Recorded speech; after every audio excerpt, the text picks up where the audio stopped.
The wisdom of the ages can be found in any age. A few months ago, I was in a coffee shop down in Tallahassee, and there was an older gentleman standing in line with me, and out of nowhere, he turned around and started complaining to me about millennials.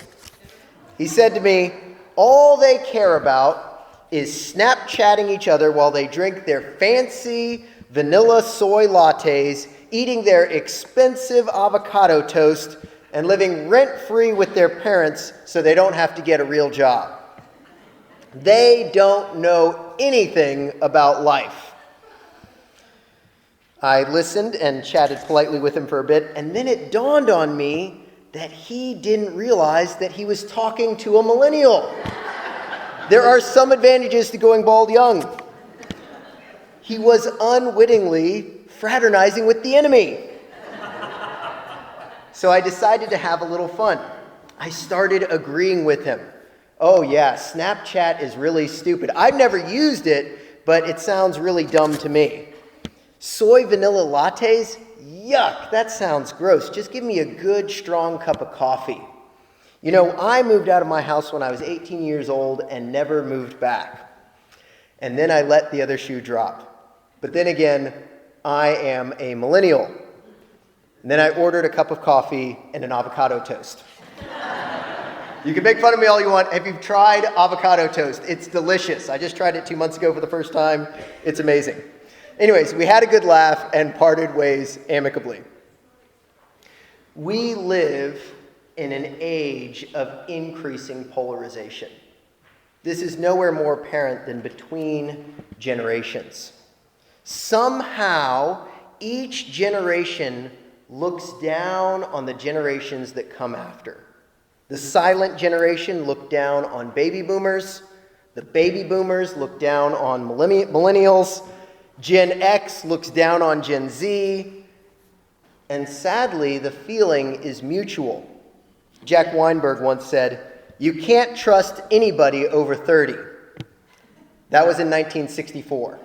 Jack Weinberg is 80 years old today. I guess he can't trust himself. People of different ages don't seem to trust each other very much. Now, it may be worse in our day than it has been at other times, but this has always been the case throughout human history. There are tensions between people of different ages. But the truth of the gospel is true for every age and every generation. And in today's gospel reading, we get an even more profound truth than this. The wisdom of the ages can be proclaimed by people of any age. Look with me at our gospel reading this morning. If you want to turn to your bulletins or in your Bibles, we're looking at Luke chapter 2. This passage that we're going to walk through together this morning is the only account we have from Jesus' childhood. Our first glimpse of Jesus as a child comes when he is 12 years old, a pivotal point in the life of a Jewish boy, when he was starting to become a man and own his faith for himself. Let me set the scene for you. 12-year-old Jesus and his whole extended family are making their annual pilgrimage from Nazareth, which is about 100 miles away, down to Jerusalem, to the temple to worship at the Passover feast with all the other Jews from the region. They're making this big pilgrimage. Now, context is important. The Passover was the celebration of when God passed over the people of Israel in Egypt, killing all the firstborn in the land of Egypt except those that were Jewish, because they had been marked with the blood of a lamb. So God passed over. When he saw the mark of the blood of the lamb, he passed over them and did not strike them down. And God used that event to deliver Israel out of Egypt. Deliver this nation, this oppressed people, these slaves out of Egypt. So they go to Jerusalem for Passover with their firstborn son. Jesus was Mary and Joseph's firstborn son. Not Joseph's son, obviously, but his adoptive son. The text refers to Joseph as his parent, right? That he was raising Jesus. So look with me at verse 4. Now his parents went to Jerusalem every year at the feast of the Passover. And when he was 12 years old, they went up according to custom. And when the feast was ended, as they were returning, the boy Jesus stayed behind in Jerusalem. His parents did not know it, but supposing him to be in the group, they went a day's journey. But then they began to search for him among their relatives and acquaintances, and when they did not find him, they returned to Jerusalem searching for him. After 3 days, they found him in the temple, sitting among the teachers, listening to them and asking them questions. And all who heard it were amazed at his understanding and his answers. I wanted to read that story fresh for you. Now, before I get into the family dynamics between Jesus and his parents, which I will in a minute, I want to pause and observe what Jesus was doing for 5 days in Jerusalem by himself. And remember, it's 5 days, right? They had traveled a day's journey away, then they had to travel a day's journey back, and then they searched for 3 days. So 5 days, Jesus is on his own in the big city. So for 5 days, what do we find Jesus doing? He's hanging around the temple, sitting among the teachers, listening to them and asking them questions. And presumably, the teachers were asking him questions because verse 47 says, and all who heard him, Jesus, were amazed at his understanding and his answers. The first thing this passage tells us is that a 12-year-old Jesus was teaching teachers. He was teaching his elders. But notice how this was even possible. It says that Jesus was sitting among the teachers, listening to them and asking them questions. I wonder, what if the teachers hadn't allowed Jesus to sit among them? What if they hadn't let him ask questions because he was just some country bumpkin 12-year-old without parents? Well, they would have missed an opportunity to learn directly from God how to understand the scriptures. They had an opportunity to hear the voice of Jesus, hear the voice of God himself speaking to them, and that opportunity was because they allowed a 12-year-old into their midst. You know, the teachers hanging around the temple don't get a very good reputation in the New Testament. But I want to just praise them for a second and say they welcomed this 12-year-old into their midst to sit among them and be with them. Something that the first century Jewish culture understood that I think we've lost in our own culture is that 12-year-olds are ready to engage in adult conversation. 12 years of age is plenty old enough to have your own relationship with God, independent of your parents. And what I'm saying to you this morning is don't miss an opportunity to hear directly from God because the person that he is using to speak to you happens to be younger than you or older than you. Either way. My good friend Tim, who's been in youth ministry for well over a decade, recently told me, always give youth opportunities to ask and answer real questions, and you will always be amazed at their depth and wisdom. Now, I don't think Tim is saying that every 12-year-old is going to wow us the same way that 12-year-old Jesus wowed the teachers and the crowds. But what I am saying is that the Spirit of God can speak just as powerfully through a 12-year-old as a 65-year-old, as a 35-year-old. I'm not saying that age has no benefits. It does have benefits. There's certain wisdom that can only be acquired with age. That wisdom doesn't happen to include computers and smartphones, but there is plenty of life wisdom that you have to live through to learn. What I am saying is that the wisdom of the ages can be found in any age. There is no magic age that has a lock on the Word of God. And this story in Luke's gospel shows us that even teachers can and need to be taught.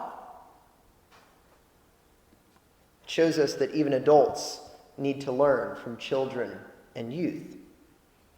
But it isn't just teachers, that Jesus is teaching in this passage. He's also teaching his parents. So let's turn to that family dynamic between Mary, Joseph, and Jesus. Mary and Joseph clearly were not helicopter parents. They had no clue where their son was for an entire day's journey. But I don't want you to hear that as them being bad parents. They weren't bad parents. Jesus and his parents were traveling in a large group of their extended family and friends as part of this big annual pilgrimage. It's also likely that Mary and Joseph had some other children that they were tending to in addition to Jesus. Their clan looked out for each other and for each other's children. It was a little bit like our Trinity family, right? Everyone was looking out for each other as they traveled. You know, some of you probably had this experience over at holiday break. You know, when we got together with Megan's family, there were large stretches of time where I had no idea where my daughter was, my 8-year-old daughter, 4 years younger than Jesus was at this time. Because I knew that she was either with Megan's parents or her aunt and uncle or somebody that I knew and trusted with my child. However, Jesus was not with them. Every parent knows that heart-wrenching, anxiety-inducing panic of not knowing where your child is, or realizing that your child is not where you thought they were. And so we read in verse 45, "And when they did not find him, they returned to Jerusalem, searching for him." Our best estimates of the population of Jerusalem at the time was between about 100,000 people and 200,000 people. So for frame of reference, that's around the size of Tallahassee or Macon. Could you imagine searching Tallahassee for 3 days on foot looking for your 12-year-old son? Can you imagine the anxiety and stress, the fear and dashed hopes as you trace and retrace your steps? This takes Home Alone to a completely different level. Because Jesus wasn't left at his home like Kevin McAllister was in that movie. He was left 100 miles from his home in the big city. No wonder that when his parents finally do find him at the temple, they give him a hard time about it. Look at verse 48. "And when his parents saw him, they were astonished. And his mother said to him, 'Son, why have you treated us so? Behold, your father and I have been searching for you in great distress.'" Mary is the master of the guilt trip. But honestly, I agree with her, right? I would want to wring Jesus' neck if he was my own child. What are you doing to us? Why would Jesus, literally the perfect son, put Mary and Joseph through this? Why did he do this? Look at verse 49 with me. "And Jesus said to them, 'Why were you looking for me? Did you not know that I must be in my Father's house?' And they did not understand the saying that he spoke to them." A more literal translation of what Jesus said to Mary and Joseph would be this: "Didn't you know that I must be concerned with the things of my Father, the household affairs of my Father? Didn't you know that I had to be about my Father's business? Didn't you know that about me?" Jesus' life calling didn't start when he turned 30 and got baptized in the River Jordan. At 12, he was already concerning himself with the mission of his Father. At 12, he was already longing to be in the house of the Lord with his Father. Like that psalm that we read together this morning, 12-year-old Jesus was saying, "How lovely is your dwelling place, O Lord of hosts. My soul longs, yes, faints for the courts of the Lord." I want to be with my daddy. I want to be with my Father in heaven. Jesus was teaching his earthly parents that he didn't just belong to them. He belonged to and with his Father in heaven. I've got a really hard truth for parents out there, including myself. That wasn't just true for Jesus and his parents. Our task as parents and as adult believers is to encourage our children into the loving arms of their Father in heaven. Jesus was teaching his parents something very specific about his calling, belonging to the God the Father. Mary and Joseph searched for 3 days before they saw Jesus again. Did you notice that? 3 days. That sounds familiar. Where have we heard 3 days before? Jesus missing for 3 days. Later in the Gospel of John, Jesus would tell his disciples, "I will be with you a little longer, and then I am going to him who sent me. You will seek me, and you will not find me. Where I am, you cannot come." Now, of course, in that passage, Jesus is referring to his death, resurrection, and ascension. His disciples couldn't follow him into death. Luke Timothy Johnson notes that Luke has intentionally structured this story of Jesus staying in Jerusalem to show parallels between it and Jesus' death and resurrection. The language and the syntax and everything is structured the same. Well, earlier I noted that this whole episode took place during the Passover. Do you think that Jesus was maybe trying to tell his parents something about who he was? Do you think maybe he was trying to tell them, I am the Passover lamb. I am going to be missing for 3 days. You will search for me, but you won't be able to find me. But it will all be okay because I will be safe in my Father's house. That's why it says that Mary treasured these things in her heart. Jesus was preparing his mom for the hardest thing any mom ever has to face, the loss of her child. Jesus was preparing his mom 20 years in advance for what his calling was. Now, I hope it's not the calling of all of our children, but it was Jesus' calling to die for the sins of the world. He was saying, I have a higher calling than just being your son. I am the Son of God, sent to save the world from sin and death. I will lay down my life like the Passover lamb to give life to the world. The wisdom of the ages can be found in any age. 12-year-old Jesus knew his calling. He knew what he was called to do. Parents, I want to encourage you. There is no greater voice in your children's life than yours. This is true even for teenagers, even for adult children, even for, maybe even especially for people around the age of Jesus was in this story, 12 years old. And so I want to encourage you to help your children wrestle with real things in their relationship with God.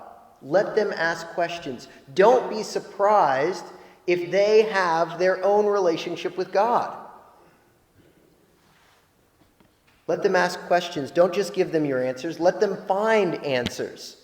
They may have something to teach you about God, just as Jesus had something to teach the teachers. They have a real relationship with God.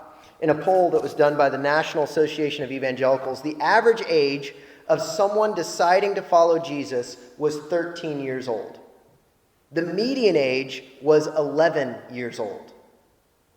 And that poll was confirmed by a much larger study, which is done by the Barna Group, which found that 2/3 of all Christians made a profession of faith before the age of 18.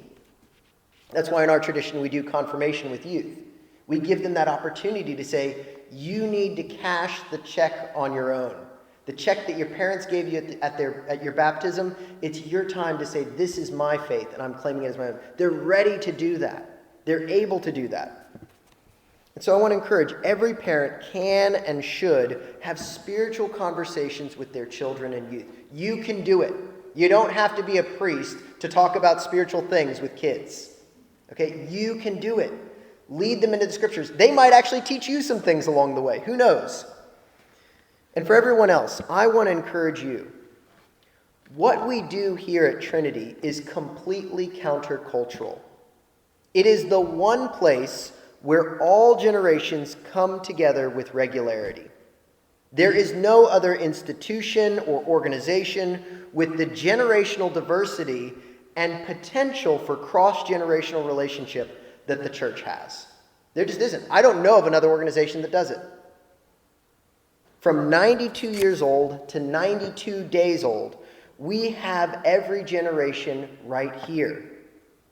From Sunday morning worship to Wednesday night suppers and other special events, the church brings every generation together. We have this incredible privilege to learn from other generations. But that means you have to be here. You have to show up. So I want to ask you, are we cultivating hearts like the psalmist, like what Jesus displayed? Could we say with the psalmist, "How lovely is your dwelling place, O Lord of hosts. My soul longs, yes, faints for the courts of the Lord. My heart and flesh sing for joy to the living God." The best thing you can teach your children is how to love God. How to love God. How to have a personal relationship with God.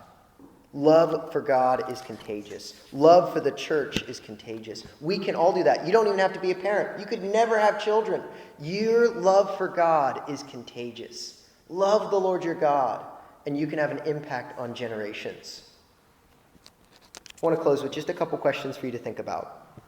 What young person, whether they're yours or not, can you be an encourager to? What young person could you show that they matter? That they have something important and meaningful to contribute to this world and to the church? That they have wisdom, the wisdom of the ages at every age of their life. Amen.